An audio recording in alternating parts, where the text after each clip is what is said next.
Oke, baik, terima kasih. Shalom, selamat siang. Perkenalkan, nama saya Vicky Fernando Inanosa. Saya dari Universitas Pembangunan Indonesia Manado, Fakultas Fisip, Prodi Ilmu Sosial dan Politik. Di sini saya membuat tugas untuk mengikuti ujian akhir semester. Baik, terima kasih. Di sini saya langsung saja mempresentasikan tugas saya. Baik, di sini saya langsung saja. Jurnal ujian akhir semester Pemikiran Politik Islam di Indonesia antara simbolistik dan fisik. Universitas Pembangunan Indonesia Manado.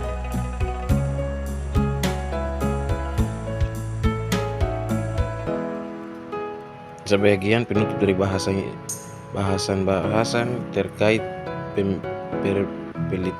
perpolitikan di era Nabi Muhammad sama dan Aflat, serta pemikiran politik yang digagas oleh para pemikiran dan ulama Islam. Kini disampaikan beberapa pokok ajaran dan pemikiran berpakaian dengan masalah sosial politik, antara bahwa prioritas perjuangan yang dilakukan Nabi Muhammad sama SAW adalah menyeru atau berkedawat kepada masyarakat Mekah untuk menyembah Allah tanpa mempersekutukan dengan makhluknya, menyatakan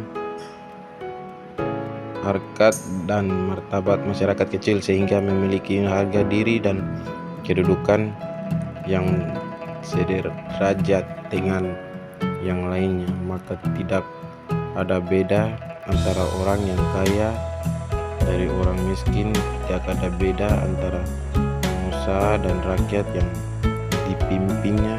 Semuanya sama di hadapan Allah dan hadapan yang sudah menerima ajaran Islam di Mekah. Semakin hari semakin mendapat simpati masyarakat kecil, sehingga perjuangan Nabi lahir menjadi gerakan dan kekuatan besar yang tidak dipandukan.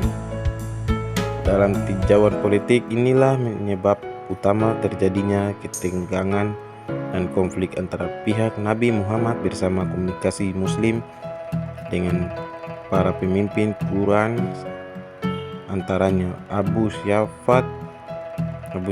Abu Lahab, paman Nabi sendiri, dan lainnya.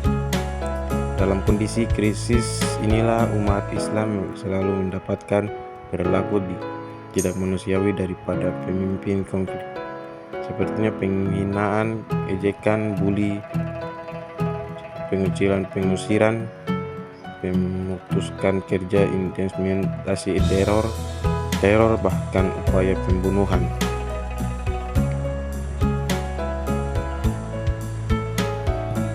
Mayoritas Muslim menerapkan model masyarakat Islam di ideal era Nabi SAW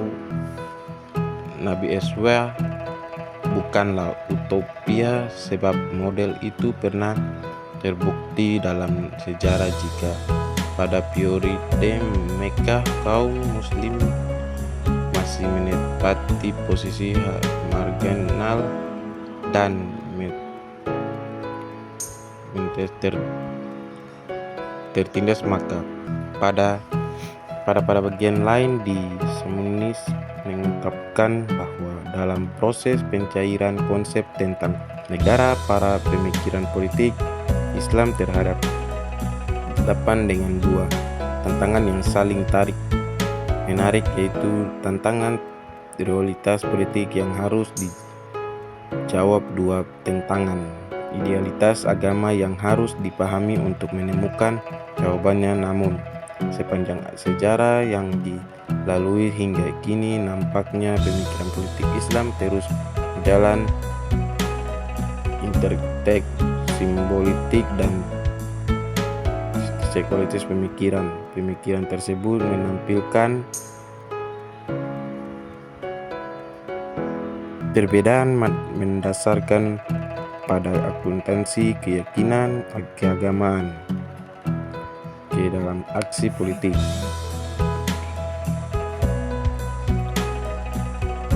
Apakah paradigma seperti disebutkan di atas berkembang pula dalam pemikiran politik Islam di Indonesia. Jika mengamati pandangan para pakar politik Islam di Indonesia, maka paradigma hubungan antara agama dan negara di Indonesia cenderung berkembang di antara pemikiran formalistik dan bestik 8 kelompok. Formalisme keagamaan cenderung melakukan politisasi agama, sedangkan kelompok substansimen keagamaan cenderung melaksanakan substansi agama ke dalam proses politik. Pergaulan pemikiran politik Islam di Indonesia di atas nampak terutama setelah berakhirnya pemerintahan demokrasi terpimpin pemerintahan yang dipandang oleh kaum muslim Indonesia lebih dekat dengan Partai Komunikasi Indonesia, yaitu pada pemerintahan Orde Baru. Munculnya Orde Baru dianggap sebagai kemenangan umat Islam karena mereka ikut adil dalam pembentuknya, namun karena pemerintahan Orde Baru lebih mayoritas. Baik, terima kasih. Inilah hasil paparan saya. Jika ada kesalahan kata, mohon dimaafkan. Selamat datang di Universitas Pembangunan Indonesia Manado yang terletak dekat dengan kawasan bisnis Bahu Mall Manado. Tempatnya di Kelurahan Bahu, Lingkungan 3 Manado, sangat strategis di pusat kota Manado.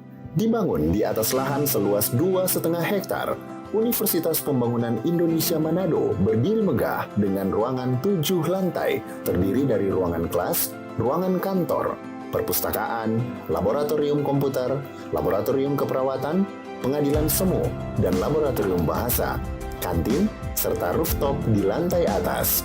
Universitas Pembangunan Indonesia Manado memiliki 6 fakultas dengan program studi, yaitu Fakultas Pertanian, Prodi Agribisnis, Fakultas Hukum, Prodi Hukum, Fakultas Teknik, Prodi Teknik Elektro dan Teknik Sipil, Fakultas Ilmu Sosial Ilmu Politik, Prodi Ilmu Politik, Fakultas Sastra, Prodi Sastra Inggris, Fakultas Keperawatan, Prodi Ilmu Keperawatan, dan Profesi Nurse.